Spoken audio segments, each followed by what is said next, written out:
Hello there and welcome to the Single African Market Program. We've heard the Secretary General of the AfCFTA speak quite often that we have been able to reach about 86% completion when it comes to the rules of origin. Now, the rules of origin are supposed to be rules that will guide the importation and exportation of goods from their various countries of origin. So you need to know what kind of good qualify under AfTA, for which when you import or export, you can enjoy the preferences under AfTA. As a continent, we've been able to negotiate about 86%.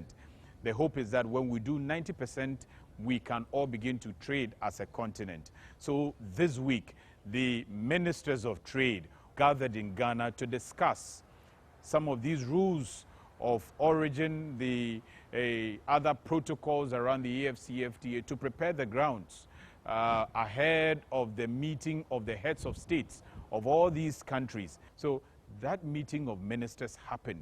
We're going to speak to some of those ministers. But before then, let's take you to that auditorium and what happened there. The Secretariat of the African Continental Free Trade Area, AfCFTA, hosted a ministerial retreat and the 7th meeting of the Council of Ministers responsible for trade in Accra, Ghana, both physically and virtually. N'ont pas fait l'objet de consensus. Donc les 4 positions du paragraphe C. The meeting was attended by ministers of trade drawn from both the 39 state parties and the 16 non-state parties across the continent and chaired by Honorable Ibrahim Patel, Minister of Trade and Industry of South Africa, who is the current chairperson of the Council of Ministers, while His Excellency Wamkele Mene, Secretary General of the AfCFTA Secretariat, represented the Secretariat. Rules of origin. The Council of Ministers responsible for trade is the main decision-making institution of the agreement established in the AfCFTA, with a mandate to ensure effective implementation and enforcement of the agreement established in the AfCFTA. We've made a decision on 1604 and 1605, and I had banged the gavel on that decision. The meeting focused on issues including the status of signatures and ratification and impact on the start of trading, fast-tracking the conclusion of outstanding issues under the rules of origin negotiations, and operationalization tariff preferences for commercially meaningful trading, as well as prioritizing the development of regional value chains in line with Article 3 of the agreement established in the AfCFTA. In accordance with paragraph 16, we submit to the heads of states and to the customs authorities a 90% schedule. The difference between the roughly 88% and the 90%, we rely on trading on that difference on Rex rules, and this is something that is made provision for in the annex.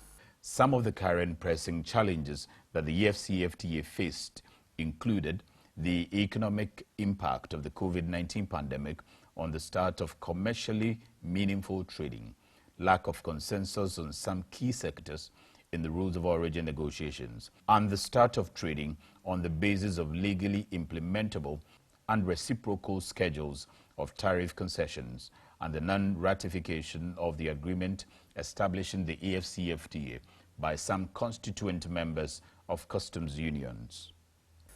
En relation avec des partenaires comme l'ONU dit, the Council of Ministers agreed that while discussions around the outstanding issues in the rules of origin negotiations remain at the heart of the AfCFTA, they agreed to commence trading under the AfCFTA preferences on the basis of agreed rules of origin and the provisional application of the rules of origin in the existing trading regimes and regional economic communities RECs, pending the adoption of all outstanding issues in the rules of origin negotiations in line with Article 42.3 of Annex 2 of the Protocol on Trading Goods. Good time for the ministers really to be part of this conversation. The ministers acknowledged that the implementation of the AfCFTA agreement was essential to surmounting the impact of the COVID-19 pandemic. Boosting intra-Africa trade will contribute to Africa's economic recovery, and Africa needs to trade with Africa in order to increase the continent's competitiveness in terms of global trade. there were a lot of agreements, there were a lot of disagreements, which is part of every meeting of such caliber and negotiations of that nature. Botswana, South Africa, for instance, are into a lot of automobile activities. And so some areas around the automotive industry, they were not too comfortable with it. And we spoke with the trade minister for Botswana, who indeed confirmed that they were not too enthused about the lines of negotiations when it came to the automobile side. Other ministers were cool about it. First, let's listen to the Botswana trade minister. The whole idea of this trade agreement is to enable us, all of us, to trade. Clauses of the agreement speak to the need to be flexible. But the position which was presented to us today was not in respect of the automotive industry. It was totally, in my respectful view, not flexible. And it went in acute conflict with the whole objectives which are set out in the agreement. But as I've said, we have not agreed, but there's a further opportunity for us to explore and to consider whether we can come to agreement on this. Obviously, failing an agreement by us ministers, we'll have to then submit this to the Assembly, which is the heads of state and the heads of governments, for them to decide at a political level. But for tonight, at least for tonight, we've agreed that we not yet submitted to them, but proceed and try give ourselves another opportunity. Obviously, the secretariat were not so pleased with this, because these negotiations come a long way, and Secretary General was of the strong view that these disagreements on rules of origin are impeding the beginning of trade. The heads of state had urged that we start trading in January this year, but we're now in October and trade hasn't started. But one of the things that we were, and I'm glad the chair was urging upon this, was to dissect those specific areas which we were not agreeing on. If I recall, we had a disagreement on cars, we had disagreement on tractors, on trailers, we had a disagreement on components of motor vehicles, and there was a fifth which I think Ethiopia introduced. It escapes my memory, but he suggested that we dissect the whole automotive industry. We sever these over which we disagree, and then the rest which we agree on, we move forward with them so that we at least come closer to the 90% threshold that is required for us to begin trading. Yeah, we've moved a little bit forward, but insufficient to accomplish the 90%. If my memory serves me well, I think we came to 86 or 88. I'm not sure. 80 used to be 86, so thereabouts. Yes. So maybe you moved about 2%. I think we moved about 2%. The suggestion which came out of the Secretariat was that the balance, perhaps it could be compensated for by using the REX rules. But I'm yet to seek advice from my technical team and experts whether that is a good idea. But the little that I've gotten so far is that it might not work at all. The preferable thing is to take all of them back to the senior trade officials for them to interrogate them further and get to the nuts and bolts and the details, and then come back. Obviously, there was a new equation which was brought into the play through which the Secretariat were really hopeful that it would place us in a position to possibly change our respective positions. And this was the Afrexim Bank intervention. They have come with a suggestion that they can finance, they can assist those the likes of us who are really urging that we put the threshold at 70%.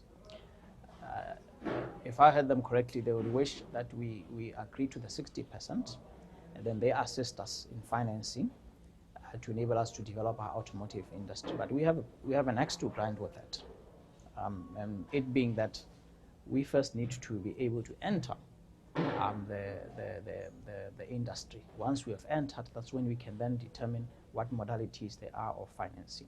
because it's not going to be of any assistance to us if we are informed that we will be financed, but in the very first place we are unable to enter the sector. So we think the 60% is is inflexible. It's going to, for all intents and purposes, it's going to leave us still outside and not being able to take part in this. It will obviously benefit those who are already established. The South Africa already established, Morocco are already established. It will certainly work out for them.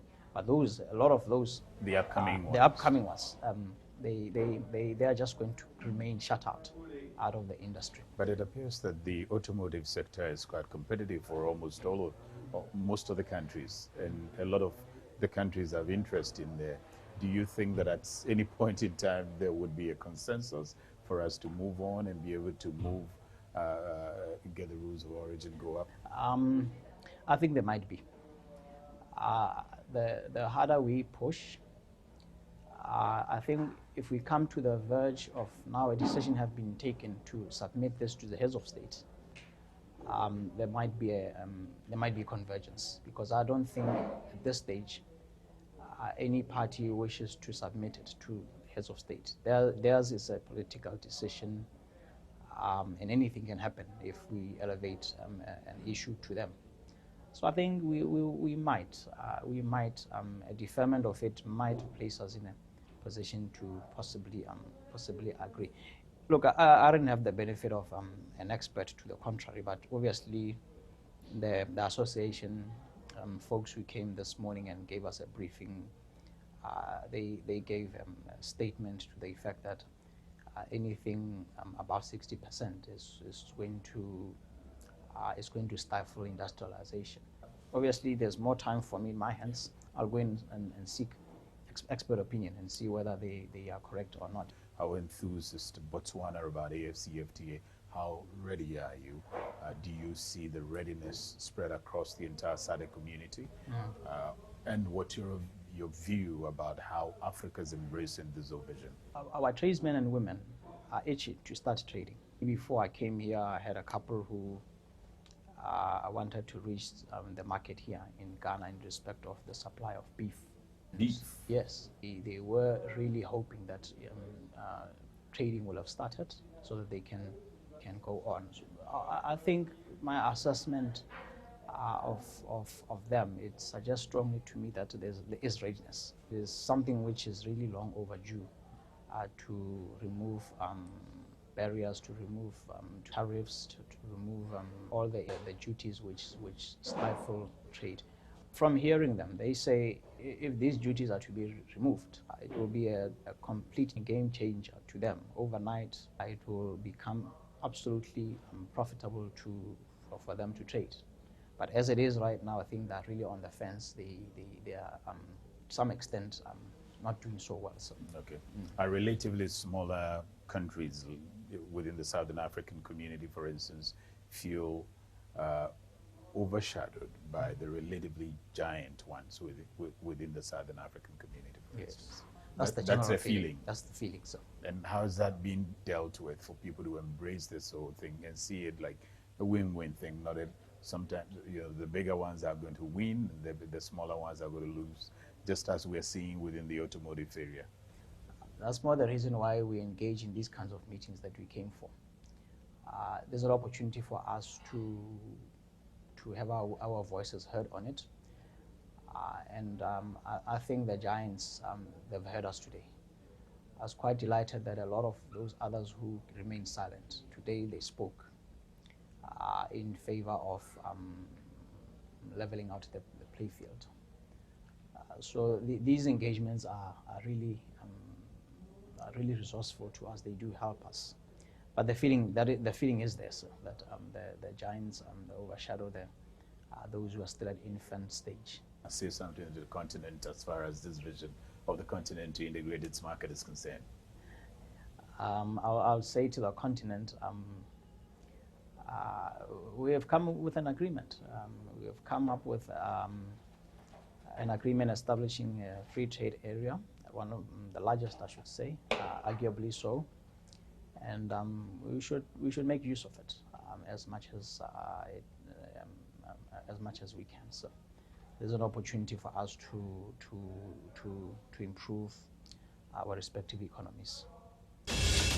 The Gabonese trade minister was excited about the whole agenda of having a free trade area among Africans. And he says Gabon is excited about this dream of AfCFTA, and they're excited about the negotiations and trying to ensure that all rules are working. And for them, the rules that have been negotiated so far are great. Now, Gabon came into this 7th ministerial meeting, I'm sure with a lot of expectations. If you can share with us some of your expectations coming into the meeting and whether the expectations were met. Oui, absolument. Disons que la principale attente du Gabon, c'est... Yes, obviously yes. Gabon has met his expectation during the 7th meeting of the Council of Ministers, simply because the main expectation of Gabon is the establishment and the implementation of AfCFTA, not only in Gabon but in all Africa. As you know, the head of state have decided on January 1st, 2021 to start trading under AfCFTA, and this is the reason why we came here, so that Gabon can enter into this implementation and understand more the establishment of AfCFTA. So to clearly answer your question is yes, the expectations were met for Gabon during this meeting. There were a lot of disagreement, not consensus, when it came to the issue of automotive negotiations. Is Gabon getting into the automotive industry? And do you have any other areas that you wish to negotiate better? Non, je dirais qu'il ne s'agit pas de divergence. Il faut comprendre que dans une telle négociation, l'Afrique cherche à... So it's not about talking about divergence, but it is the negotiation. And there are many viewpoints of many states, parties. And then these links, these just led to the different consensus. And it is true that automotive industry is very prominent for Africa. And the truth is, Gabon is not a producer of or manufacturer of automobiles, but Gabon can just leverage this automotive industry to produce the different entrants like rubber, like timber, that can contribute to the development of that industry. And it is true that it is important, but all the African countries cannot be manufacturers of automobiles. So you have already some of the countries like Morocco and South Africa, and I think also Ghana is on the way towards manufacturing cars. But the most important that we just put in front the different regional value chains that can contribute to the development of this industry in Africa. And Gabon would like to make part of this. Great to hear. And to what extent are the people of Gabon very excited and enthused about the vision of the continent to integrate its market? We understand that you are going to host, for instance, the Special Economic Zones Forum in Gabon. If you can tell us about how eager are the people of Gabon to embrace this single African market? Bien, ce qu'il faut savoir, c'est que la ZLECAf n'est pas un projet. So we must bear in mind that the AfCFTA is not a mere project. It is something already designed in the AU Agenda 2063 of an integrated African market.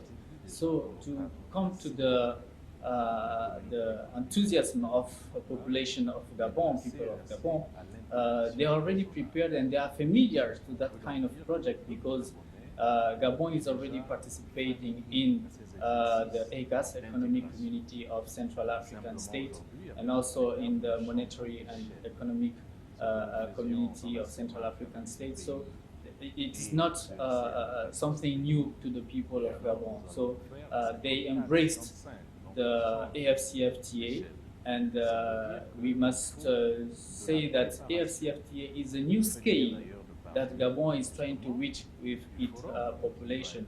And it is in this context that Gabon is hosting and co-organizing with the AfCFTA secretariat the next meeting by early November on the special economic zone, during which all the operators of these zones will come, all the investors, so that they can leverage the opportunities of the secretariat of the AfCFTA to promote the construction and development of special economic zones, not only in Gabon, but throughout the countries of Africa who have this project in mind.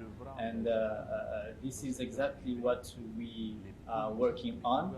And I cannot end my words without thanking the government of the Republic of Ghana for welcoming us. And we have seen the fraternity and hospitality with which we have been welcomed. And we are departing tomorrow very satisfied of the welcome here and of our participation in the 7th meeting of the Council of Ministers. Come first week in November, they will be hosting the Special Economic Zone Forum there in that country. We'll definitely endeavor to bring you every activity around that particular event, because there they will talk a lot about how important the free zones areas are and how they can infuse all of that into the vision of the AfCFTA. And last week, we brought to you a very important information about the Pan-African payment and settlement systems that now commenced operations in 6 West African countries. That's the WAMSI zone countries, and that includes Ghana and Nigeria. And we heard from the CEO there that now you want to do business in Nigeria or do business in Guinea, drop that amount of money here in Ghana within 7 seconds thereabout, or a little more than that. Your money is already in Nigeria and you can trade from there, buy or sell this week. Mike takes us through a few things that we need to know about the Pan-African Payment Settlement System, because this is an important part of the whole vision of the continent to trade among itself. How capital can move from one country to the other freely without hindrance. Do you see any link between having a convergent currency and having PAPSS? And can PAPSS substitute the functions that otherwise people expected of having a convergent currency? There are benefits on both sides. But the important thing is what we are trying to do is to be able to address the issue of exchange, trading goods and services. And that's really what we're trying to achieve. What I'm saying to you is, without going into the issue of whether we're going to have a single currency, whether, there are a bit more issues involved in arriving at that decision, and it would require, all of the countries working together. But what is not spoken about as much is the fact that we had significant support. PAPSS is one of those areas where African countries actually came together and endorsed, and at the AU Summit of Heads of State in July of 2019, they all came together and said, you know what, this PAPSS is going to be the payment infrastructure for the continent, okay? So it's not as easy getting all the heads of states to agree on a lot of things, but in this case, PAPSS has enjoyed very significant support. What basically I wanted to get clear is that we don't have to worry with PAPSS coming on board thinking that, we wouldn't be able to transact. We still need a single currency before we can do that. PAPSS at least will be able to allow all of us trade within our currency and still get the same results that we're looking for. Isn't that right? Today, countries are trading. Nigeria is trading with Ghana, Nigeria is trading with Cameroon and different other countries. Ghana is trading with Cote d'Ivoire and so on and so forth. So the trade is happening. So what PAPSS does is actually to bring efficiency to that, that trade, you know, by improving the payment for trade.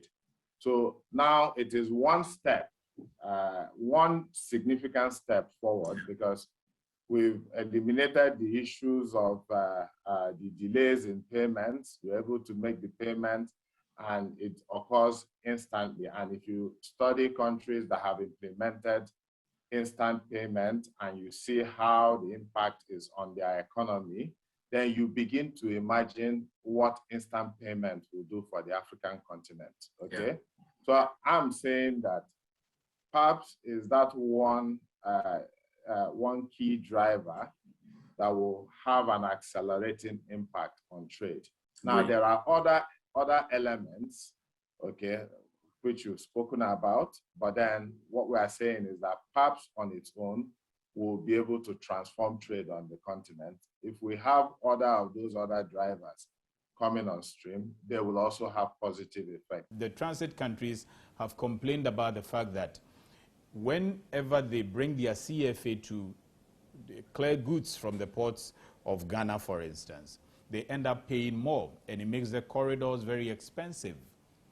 How do you think that PAPSS will ease this particular difficulty? One thing that you can take from the point of view of trade is that people are typically comfortable with accepting their own currency, but at least what PAPSS is saying is that you are able to initiate your transaction in the local currency of the initiating entity, and the destination entity is able to get it in his own local currency.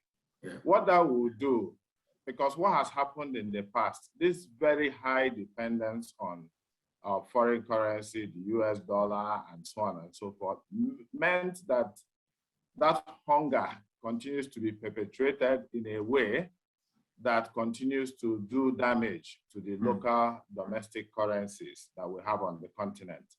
Now, by reducing any demand for those foreign third-party currencies and allowing the payments to happen in the domestic currencies, you know, we're actually strengthening African currencies. It will increase the demand and it will reduce the number of people who are looking for those third-party foreign currencies.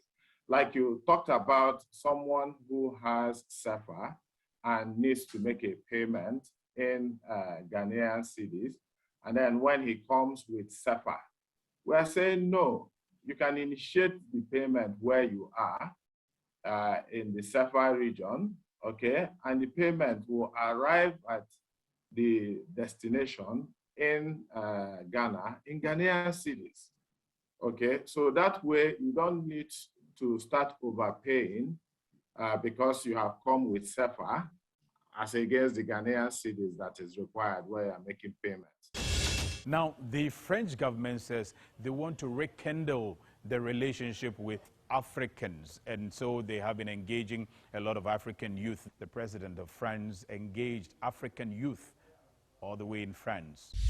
Now, it is very clear, I mean, because we are all here, that the current relationship is imbalanced.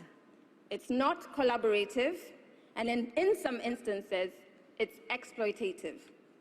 We have social impact solutions built without any input from relevant African civil society organizations who are a resource when it comes to really understanding problems on the ground and creating solutions that run efficiently. And they're a resource that Africa is willing to lend to France. Let's also not forget that whilst we in this room are here because we want to change and repair this relationship, there are some who are benefiting from this current dysfunctional relationship, be it private businesses from France on the continent with non-ethical practices, or corrupt individuals and groups from both France and Africa. This group, and the lack of a very loud and public condemnation of this, obviously fuels skepticism.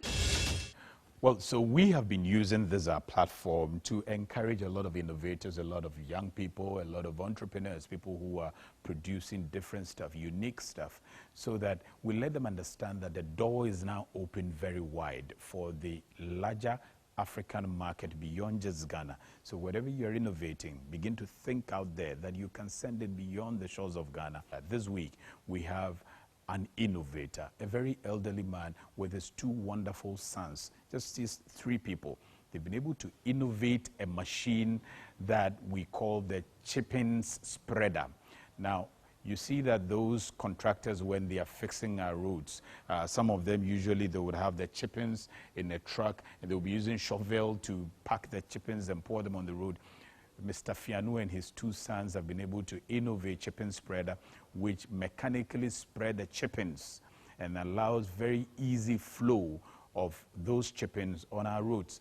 When this is adopted and properly used, now we won't be spending money to import some of these spreaders and make the cost of constructing our roads too expensive. He also hopes, together with his sons, to be able to take their innovation beyond Ghana.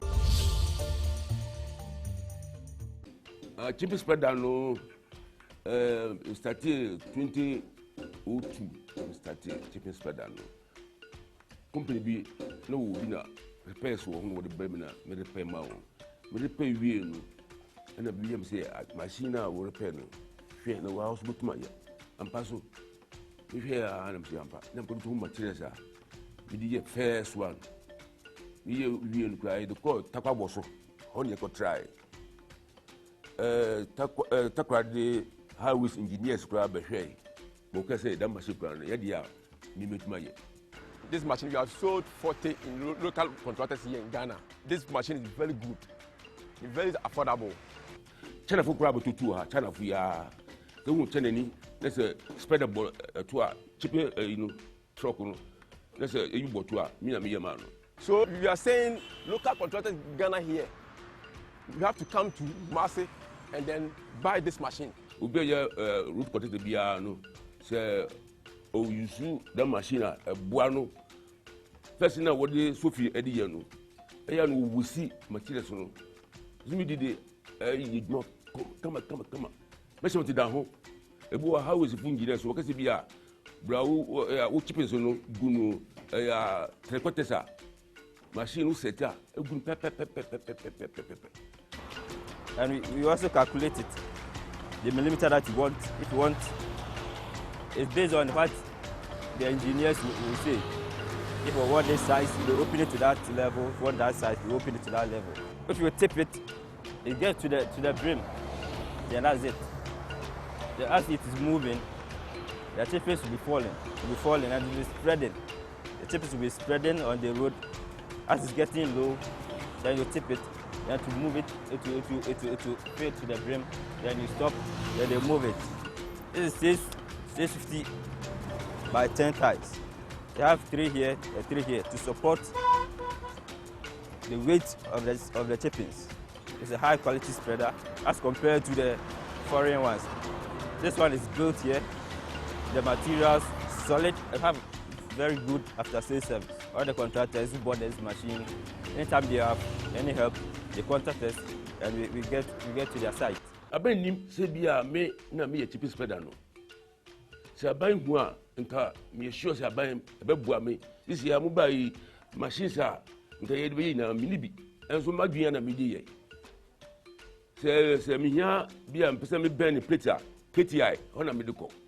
Say me am mo machine wo ha anka be a little machine wo ha. Nka be bua aban kra.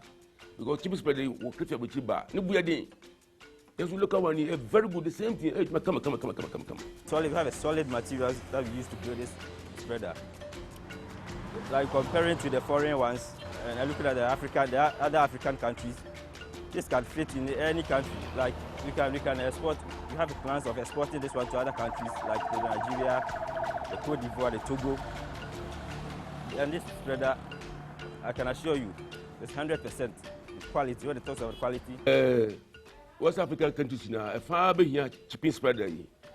Senka, a buy the bomb or make my produce ma a coho in ma West Africa so countries now also be a walk on a hono. Be a scasem. Sibia would discover club between us. We know locally na aye abua also na abua abanoso. If we want to go to international markets, I've been there in Nigeria. I have agents there, but the duty of the border is very high. If we remove the duty of the border, we can send it to Nigeria, Benin, or Cote d'Ivoire, so that they can do their road. We are appealing to the African leaders to remove the duty of the border, so that the trade, because we are saying African free trade, so the trade will move. We can trade among ourselves. Thank God after this year, they remove all the duty. If we reduce the duty or remove the duty now, we can take the machine to Nigeria or Benin to sell it, so that we get money, so that we can expand it, so that the youth, we employ the youth, so that we all get some job to do. Congratulations to Mr. Fiano and the children. They are doing so well, but it's not fetching because we are not purchasing. Now, all the contractors, please, let's cut down the cost of importing some of these things and utilize what our folks are doing here, because once we do that, we can empower them to continue to do more, build their capacity, and they can do a lot more and take to the rest of the African market. Now, because they are not getting the market, Mr. Fiano has now invented or innovated another product, the usual fufu machine, pounding machine that we all know. The ones that we import have metals in them. They use some aluminum to pound the fufu some way, somehow, which according to him is not too healthy. So what he has innovated comes with wood. He has carved the wood and it still pounds the fufu. A lot of people in Kumasi area where he is are coming to pound fufu from him, and that is where he makes. We will continue to share some of these wonderful stories on this platform, thanks to the support that we get from UNDP and GIZ to continue to do this. And this week, there's a major activity in town, in Ghana here. The Youth Connect folks, together with UNDP and Ministry of Youth and Sports and all of that, are coming up with this important summit for young people on the continent of Africa. They are gathering at the conference center, bringing every young person together. So those who are innovating, all those who are entrepreneurs and all of that, this is your time. Go share ideas, see the opportunities that are available, and those that we would also get, we'll share them on this platform with you. The largest gathering of African youth is finally here in Ghana. The Ministry of Youth and Sports and the National Youth Authority, in partnership with the Youth Connect Africa Hub and the UNDP, present the Youth Connect Africa Summit 2021. Theme, Africa Beyond Aid, positioning the youth for the post-COVID economy and AfCFTA opportunities. This is a hybrid event happening live online and at the Accra International Conference Center from Wednesday, 20th October to Friday, 22nd October 2021. Come tap into a network of 24 African countries, hear from relevant speakers, and experience a wide range of entrepreneurship, trade, and employment opportunities. Side attractions include creative and entertainment shows, strategic youth initiatives, and so much more. Don't miss out on this once-in-a-lifetime opportunity to truly connect ideas and initiate partnerships. Apply now at www.youthconnectafrica2021.org. Remember, youth can do it. So across the entire African continent, a lot of things are happening. News and events are happening all around this vision of having a continental free trade area on the continent of Africa. In the coming days, the AfCFTA Policy Network, APN, for instance, is having an investment summit for this year, 2021 in Ghana. It's bringing across a lot of big speakers.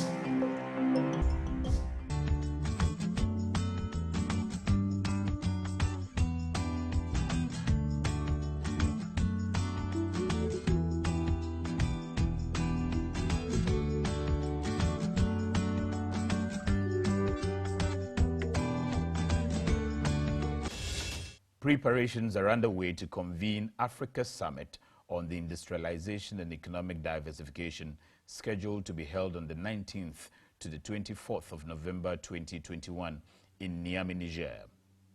The summit is touted as yet another opportunity for the African continent to provide high-level political support to drive a globally competitive Africa Industrialization Program through public-private alliances at the national, regional and continental levels, and through policy coherence, coordination and investment financing.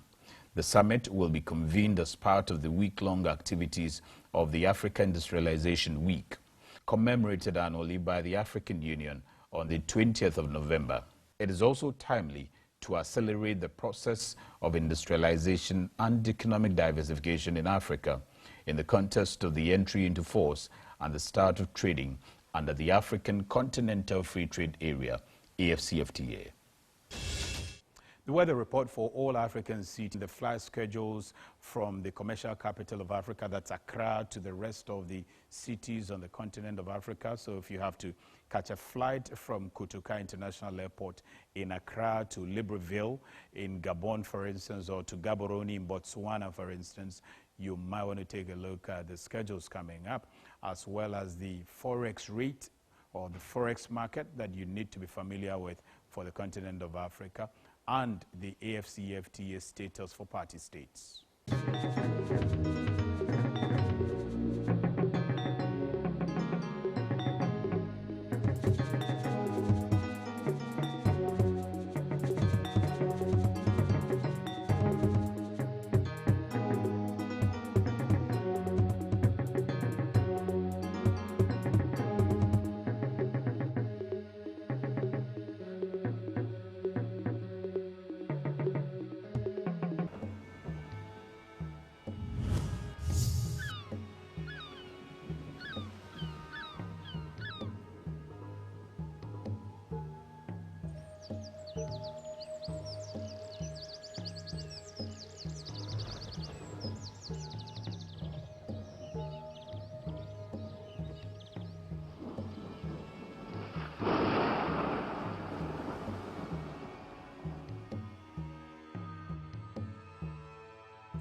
Well, so take a look at all these flags that are lined up here. Now, they are flags of African countries on the continent of Africa. That should tell you that they've all resolved to trade together. So far there are about 38 of them. A lot of all the others, about 54 of them have signed up. Only Eritrea we are waiting to sign up. And then we'll have all African countries who have agreed that they will be able to trade among themselves together.